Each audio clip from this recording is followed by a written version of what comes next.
위드금융 정태근 팀장도 합류해 주셨습니다. 어서 오십시오. 반갑습니다. 네. 자, 오늘 일발장전 주제는 조금 무거울 수 있지만 매크로 전략, 거시경제, 특히 이제 금리와 주가, 우측 상단에 이제 나가겠습니다만 금리와 주가 무엇이 중요한지, 어떤 것이 더 중요하냐 이렇게 은유적으로 좀 써본 겁니다. 정경민 차장 좀 흉내를 내보려고 그랬더니, 네. 하여튼 어떤 것이 중요하다 이것이 아니라 본질의 결론은 금리와 주가지만 지금은 달러 가치, 달러 가치가 움직이느냐 그리고 단기 금리가 움직이느냐 이게 중요합니다. 결론부터 말씀드린 겁니다. 자, 그래서 표현을 어떻게 해야 되냐면 이제 제 오른팔을 이렇게 보시면 화면으로 보시겠죠. 이게 여기가 단기 금리, 여기가 이제 장기 금리 이렇게 됩니다. 근데 이제 단기 금리는 미국 연준이 묶어놨어요. 잡아놓고 있기 때문에 이것만 이렇게 왔다 갔다 하는 겁니다. 근데 이게 너무 가파르게 올라가면은 뭔가 정책이나 대응책이 나오겠죠. 근데 지금은 요 정도 수준 이렇게 되는 겁니다. 이게 여기가 10년물, 여기가 2년물 이렇게 되죠. 그러니까 2년물 금리는 움직이질 않아요. 10년물만 왔다 갔다 하는 겁니다. 10년물 금리가 오늘 아침 기준으로 1.3636%인데 코로나 팬데믹 이전 수준이 1.75에서 2%입니다. 그러니까 1.3636이니까 아직 여유 공간이 있어요. 더 올라가도 상관이 없고 금리가 안 오르는 게 더 문제죠. 이제 화면을 보시겠습니다. 돈을 그렇게 풀어댔는데 인플레이션이 안 온다? 그러면 시장이 더 큰 충격을 받았을 거예요. 자연스럽게 금리는 올라갑니다. 다만 정책 금리는 잡아두기 때문에 시장 금리가 움직이는 거고 이거는 굉장히 자연스러운 현상이다. 이게 이제 원자재라든지 이런 쪽도 돈이 흘러가기 때문에 인플레이션을 자극하는 거고 시장이 지금 조금 주목하는 부분은 금리는 연동되어서 움직이죠. 동행성을 띱니다. 전 세계의 4대 채권 금리는 미국의 이제 트레저리 본드라고 하는 T빌, T노트, T본드, T빌, 하여튼 이렇게 씁니다. 근데 T본드라고 했을 때 미국 금리하고 그다음에 이제 영국의 길트, 그리고 독일의 이제 분트, 그리고 또 일본의 JGB, 요 4대 금리가 같이 움직이는데 처음에 미국 금리가 스타트를 좀 끊어서 움직이니까 뒤에 따라가는 거죠. 여기를 이러다 보니까 우리나라 금리 채권 시장도 어제 채권 던지기, 채권 가격이 확 떨어지고 채권을 팔면서 주식도 팔아버리는 이런 현상들이 동행해서 나타났습니다. 근데 이건 어느 정도 일순간의 현상이고 좀 멈출 겁니다. 특히 이제 앞서 김명민도 잠깐 얘기했지만 장단기 스프레드, 2년물과 10년물의 이 격차가 현재 나타나는 거는 매우 안정적이다. 그렇게 너무 우려할 수준으로 그렇게 미친 듯이 가진 않는다. 1.28 정도 되는데요. 1.28에서 한 1.5나 1.5를 넘어가는 순간, 2% 가깝게 벌어지는 순간부터 시장이 이제는 정책 금리가 움직일 수도 있겠구나 이렇게 생각할 겁니다. 그래서 포인트를 다시 정리하자면 미국의 국채 2년물 금리하고 2년물 금리에 묶여 있는 달러 가치, 달러 인덱스의 방향성이 매우 중요하다. 이게 같이 움직이면은 그때부터는 시장을 조심해야 됩니다. 자, 결론은 아직은 겁먹지 마라. 반말로 써놨네요. 마시라. 네, 여기다가. 아직은 겁뜨지 마시라. 네. 이상하죠. 네. 아직은 우려하지 않으셔도 된다. 이렇게 결론하는 겁니다. 네, 표현이 조금 어색했는데 하여튼 요 팔을 잘 기억하시고 이게 이렇게 화면에 벗어나는데 이렇게 수평으로 수평으로 움직일 때 그때는 포인트를 다시 짚어드리도록 하겠습니다. 자, 지금은 하여튼 이런 과정이라고 보시면 되고 근데 다만 오늘 그것이 해결된다 당장 이렇게까지는 제가 모르겠고 시장이 이제 이런 고민들을 막 하겠죠. 하여튼 중요한 거는 이 단기 금리가 왜 중요하냐면은 미국의 이제 정책 기준금리를 변경할 때는 2년물이 움직입니다. 2년물이 움직이기 시작한다면은 미국 연준이 뭔가 액션을 취하겠구나. 오늘 저녁에 이제 제롬 파월 연준 의장이 연설하잖아요. 어제는 제니 옐런 재무부 장관이 얘기를 했고, 근데 재무부 장관의 포인트는 비트코인이요. 비트코인만 나쁘다. 그 나머지 기준금리는 그냥 계속 유지를 저금리로 하겠다. 이런 포인트가 있고 오늘 제롬 파월 연준 의장이 아마 그 단기 금리에 대해서 조금 얘기를 해준다면은 시장이 빠르게 안정을 찾을 수 있다. 이렇게 생각을 합니다. 자, 하여튼 어려운 매크로 얘기고 그러면 이제 기업을 어떻게 볼 거냐. 사실 금리에 제일 민감한 거는 생보사들이죠. 어제 국내 시장이 조금 약했지만 그래도 생명보험 ETF 네. 내지는 생명보험 지수라고 해야 되나? 그쪽은 좀 강했던 것 같고. 보험 쪽. 그러면 이제 뭐 하나생명이 제일 생명보험 주식을 치자면은 지금 뭐 액면가 미치잖아요. 4,000원도 네. 지금 안 4,000원인가? 네. 어쩌다 보니까 갈도 보험주들이 못 되게 받네. 싸졌더라고요. 그러니까 싸졌죠. 네, 보험주들은 뭐 네. 이 자산 운용을 해야 되기 때문에 뭐 기사들 많으니까 읽어보시면 됩니다. 하나생명 정도 하나 추가할 수 있겠고, 그리고 미국은 어제 항공주들이 움직였고 여행주들도 강했어요. 카지노도 강했습니다. 그러면 우리 시장도 약간 그런 쪽으로도 볼 수 있지 않을까? 네. 얼굴에 뭐가 많이 나셨네요. 아니 자꾸 뭐지 마스크 때문에 얼굴 트러블이 생겨가지고. 되게 마스크 빨리 벗어야 됩니다. 그죠? 금리가 그래서 정상화되면은 결국에는 코로나를 우리가 이제 백신 접종을 통해 갖고 경기가 이제 정상화되는 그런 원래의 상태로 돌아가야죠, 빨리. 예, 돌아가야죠. 가야죠. 네. 가야죠. 자, 이제 추가해 주세요. 근데 일단은 큰 거부터 좀 간단하게 좀 말씀을 드리고 하면 네. 일단은 뭐 지금 국채 금리 장기채 올라가는 건 부분은 뭐 많은 뭐 전문가분들 나와서 말씀하셨겠지만 일단 결정적으로 봐야 될 부분이 파월이 임기에 들어가게 되면서 했던 얘기가 있어요. 그 소비자 물가 지수를 볼 때 그것만 보시지 마시고 PC 물가 지수라는 게 있거든요. 네. 근데 그게 2%가 상당 기간 넘는다고 하더라도 파월 의장이 용인을 하겠다는 얘기를 했어요. PCE 물가지수. 예, 개인 소비 지출 물가 지수라고 있는데 그게 2% 그게 연준의 어떤 그 금리 정책에 영향을 주는 지표라 보시면 될 것 같은데 그게 2%가 넘어가게 되면 금리 인상을 할 수 있다는 얘기를 많이 하고 있거든요. 근데 파월이 그 2%가 일정 부분 상회를 하더라도 금리 정책에 대해서 용인을 하겠다는 얘기를 했거든요. 그러면 네. 당분간 금리는 하향 안정화가 될 가능성이 상당히 높은데 그럼에도 불구하고 시장에서는 반대로 지금 가고 있다 보니까 전반적 우려감으로 작용이 되고 있다 보시면 될 것 같아요. 그래서 일단은 어쨌든 그러니까 뭐 대부분 연준이 하는 정책은 단계별로 가잖아요. 네네. 한꺼번에 기준금리를 확 하진 않아요. 그렇죠. 그러니까 뭐 자산 매입을 네. 축소한다든지 뭐 돈 푸는 네. 거를 조금씩 줄여 나가겠죠. 한 번에 주지도 않는다는 그쵸. 거죠. 네. 그래서 평가가 되게 많이 엇갈리는 사람들이 앨런 연준 의장이지 이전 연준 의장이었었는데 네. 그분에 대한 평가가 좀 많이 엇갈리는데 저는 그 사람을 조금 그래도 긍정적으로 좀 말씀을 드리고 싶은 게 시장이 신호를 계속 많이 줬어요. 시장을 계속해서 우리 금리 인상할 거다, 변화가 될 거다는 얘기를 계속하게 되면서 실적으로 시행을 했을 때 시장의 충격을 좀 완화시키는 역할을 되게 잘했었거든요. 네. 근데 그거에 반해서 예전에 그 앨런 그리스펀인가요? 그분 같은 경우는 진짜 그냥 갑작스럽게 올려가지고 시장에 충격을 줬었거든요. 네. 그래서 그런 부분들을 보게 된다라면은 아마 그린스펀보다는 옐런식의 금리 정책을 가는 게 맞다라고 생각이 드는데 지금 현재까지는 어쨌든 파월이 그런 성향이 좀 강하기 때문에 너무 걱정하실 필요는 없다고 좀 생각이 들고요. 그리고 이런 금리에 대한 어떤 시장 충격이 어떻게 일어날 것인가에 대한 부분들이 예전에 조금 어려운 얘기 있었는데 EMBI 스프레드라고 한번 얘기를 했었던 기억이 있는데 네. 그게 그 선진국하고 이런 표현 좀 그죠 후진국의 채권과 금리 차이 그러니까 스프레드 요 부분을 좀 보는데 이게 만약에 벌어지게 되면은 아마 좀 시장에 충격이 있을 건데 아직까지는 그렇게 큰 변화가 없기 때문에 단기적인 어떤 우려감이라고 보시는 게 맞을 것 같습니다. 그리고 뭐 큰 얘기는 요 정도 하고 그래서 그러니까 금리가 금리가 급격하게 네. 이제 기축 뭐 테이퍼 텐트럼 뭐 금리 발작 네네. 뭐 이런 용어도 많이 쓰실 텐데 그게 되려면은 신호들이 등장하죠. 그쵸. EMBI 스프레드도 그렇고 달러 리보 금리 3개월짜리 달러 리보 금리는 오늘 아침에 보니까 0.17%예요. 이게 이제 팬데믹 이전이 1.7%거든요. 아직도 10분의 1 네. 수준의 금리거든요.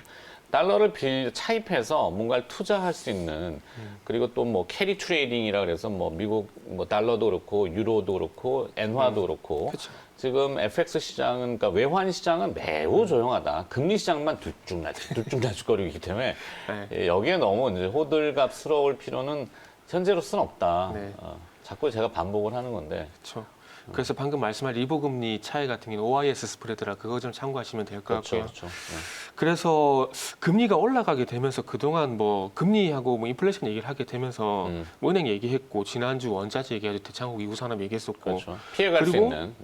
이제 뭐 보험주 어저께 떴는데 네. 보험주 같은 경우 일단은 오늘 좀 아까도 더 움직이겠죠. 네, 하나생명하고 그 말씀해 주셨는데 이게 아시겠지만은 지금 그 보험사들이 그러니까 소위 말하는 종신보험을 팔게 되면서 최저 보증 이율이라는 것을 그 밴드를 설정을 해놨는데, 그러니까 시장의 금리가 아무리 많이 떨어지더라도 그러니까 말 그대로 최저 보증률을 보장을 해주는 거죠. 근데 보험사들 같은 경우 최저 보증률이 2.5%거든요. 그런데 이게 지금 낮은 금리 계속 지속이 되게 되면 역마진이 발생될 수밖에 없어요. 그리고 네. 요거는 보험 쪽도 제가 일을 하다 보니까 얘기를 해줄 수 있는데, 보험사들은 보험을 가입하고 오래 가입하는 걸 별로 좋아하지는 않습니다.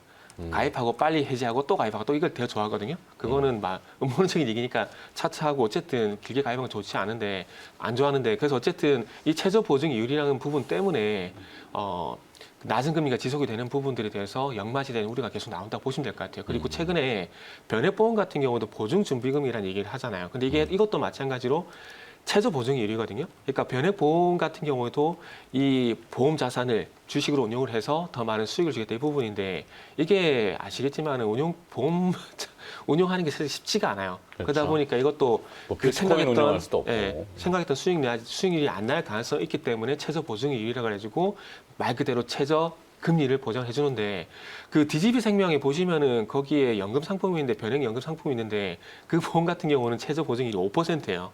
정말 말도 안 되는 금리거든요. 근데 그걸 보장해 주려면 어떻게 해야 되겠습니까?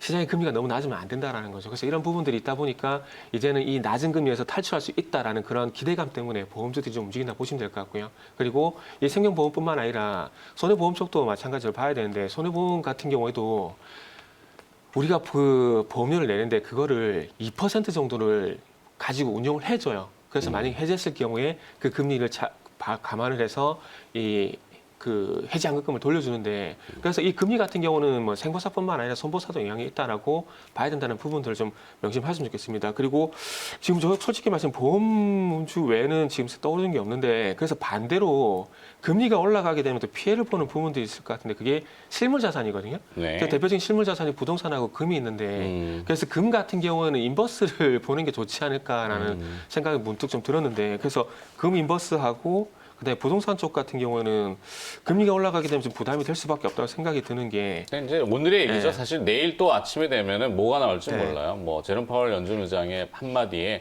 금리가 다시 확 밀려서 내려올 네. 수도 있는 부분이기 때문에 일단 오늘만 개장 전이니까. 그래서 오늘만 보게 되면 일단 보험주 연속해서 봐야 될 것 같아요. 그래서 네. 생보사만 보지 마시고 손보사도 연결해서 좀 보시라는 말씀 드리고 싶네요. 네. 그러면 기업 보험주. 그러면 DB손해보험. DB손해보험 이따 아닌가? 네, 맞아요. 오늘 추천주가 DB손해보험. 당겨와서. 미리 말씀드린 거예요. 미리. 아 이게 꼬였네. 네. 이따가 저도 또 지금 해야 DB 되네. 손보하려고 지금 기다리고 있었는데 어허. DB 손해보험 하셔가지고 창의성을 좀 발휘해봐요. 네. 창의성을. 네. 좀뭐 다른 거 없어요? 네, 금융주 그 사실 이제 보험주 얘기를 꺼내주셨기 때문에 네. 이제 논리는 이제 팀장님께서 잘 설명해 주셨잖아요. 실제로 이제 시장 금리가 이제 올라가고 있다라는 게 어쨌든 팩트니까, 지금 이 초저금리 시대에 이제 금리가 조금씩 올라가기 시작하니까 절대적인 금리 수준은 과거에 비해서 아직도 현저하게 좀 낮은 수준이지만 금리가 이제 상승하기 시작했다라는 거 이제 방점을 준다면, 어쨌든 뭐 채권 수익률이 좀 올라가면 또 채권을 많이 들고 있는 생보사들, 뭐 삼성생명, 하나생명, 뭐 DB 손해보험 요 정도 이제 보시면 될 것 같고, 그리고 이제 또 시장 금리가 올라간다라는 거는 당연히 이제 금융주들한테 당연히 이제 좀 수혜가 좀 될 수밖에 없기 때문에 한국금융지주 같은 종목, 이런 종목을 좀 추가할 수 있지 않겠는가 이런 생각이 좀 들고요. 어쨌든 오늘은 금리가 이제 올라가는 거, 결국 이제 금리가 올라가고 이 인플레이션과 관련된 이제 이슈가 시장이 대두가 되면서 주가가 이제 조금 하락을 하고 있는데, 걱정할 수준은 아니라고 하는데 어쨌든 시장이 지금 빠지고 있고 종목들이 계속 영향을 좀 받고 있다라는 게 중요한 부분이잖아요. 그래서 아마도 우리 투자자분들이 좀 고민이 좀 되실 거예요. 아까 앵커께서도 일발장전 이제 내용을 정리해 주실 때 잘 설명해 주셨던 것처럼 지금 이제 금리가 올라가는 거, 저는 이제 어찌 보면 이제 경제 회복 시그널 쪽으로 이제 방점을 둔다면은 네. 상당히 좀 긍정적인 부분이 많이 있다라고 보여지거든요. 다만 시장이 자꾸 이제 이 부정적인 부분들이 좀 부각이 되는 거는 그만큼 시장이 그동안에 쉬지 않고 좀 많이 올라왔다라는 반증이라고 생각이 좀 들거든요. 테슬라의 주가, 애플 주가를 여러분들이 한번 보시면 작년 팬데믹 이후, 3월 팬데믹 이후에 얼마나 이제 많은 상승폭을 이제 기록했는지 여러분들도 아마 다들 아실 거기 때문에, 많이 올라와 있는 성장주에 대한 어떤 조정이 좀 빌미, 그게 자꾸 이제 금리 인플레이션과 관련된 얘기들과 이제 맞물리면서 시장에 약간의 이제 좀 공포 심리가 자극되고 있는 구간이다. 다만 저는 여전히 이제 이 성장주들의 어떤 랠리가 끝나지 않았다라고 보고 특히나 오히려 저는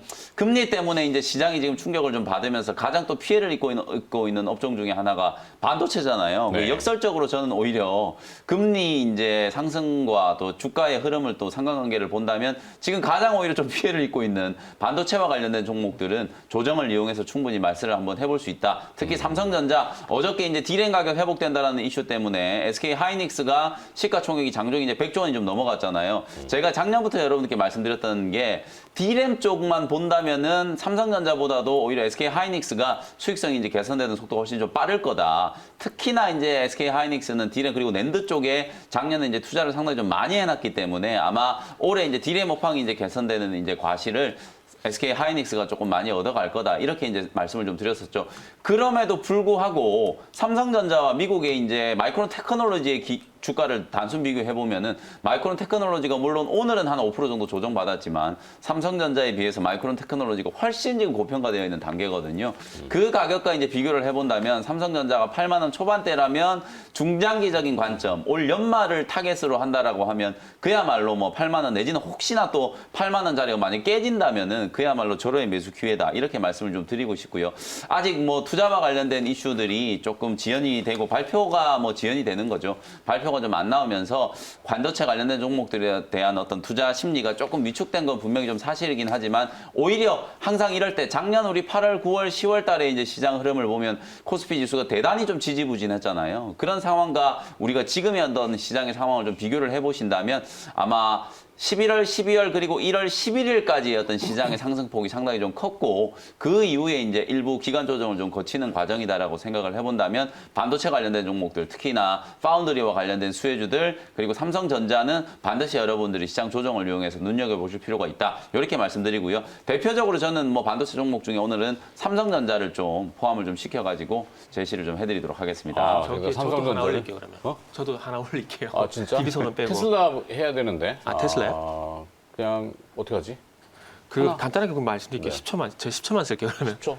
그러면 지금 어차피 국채금리가 올라가는 거는 경기가 좋아진다는 얘기잖아요. 네. 그러면은 그 가계 대출 말고 중기 대출 많이 하는 곳이 있거든요. BNK 금융하고 기업은행. 그러니까 저는 일단 BNK 금융. 지금 기업은행하고 BNK 금융은 거의 주가 흐름이 변화가 없었거든요. 네. 그래서 중기 대출 쪽하고 경기 회복 쪽 보게 되면은 지방 쪽에 조금 그래도 괜찮은 금융지사 보면 될 것 같은데 그래서 BNK 금융 요거 하나 말씀드리겠습니다. 네, 저기다 이제 BNK 금융이라고 뭐 일단 참고용으로 보시면 될 것 같고 김현 매니저 가시기 전에 테슬라 얘기 여쭤보려고 했는데 네, 말씀하셔도 될 것 같습니다. 네, 뭐 어떻게 보세요? 테슬라 네. 8%가 넘게 하는. 조정이 떨어진 게 제가 아까 말씀드렸던 논리하고 저는 비슷하다라고 봐요. 뭐 테슬라가 지금 뭐 심각한 갑자기 악재가 나와서 빠졌다라기보다는 이건 어찌 보면 시장의 논리잖아요. 우리가 이제 성장주라고 하면 전 세계 투자자들이 가장 먼저 떠올리는 기업이 바로 테슬라예요. 그러니까 당연히 어제는 테슬라가 조금 이슈가 좀 될 수밖에 없었던 거고 금리 상승 또 인플레이션 이런 얘기들이 좀 나오면서 테슬라에 대한 어떤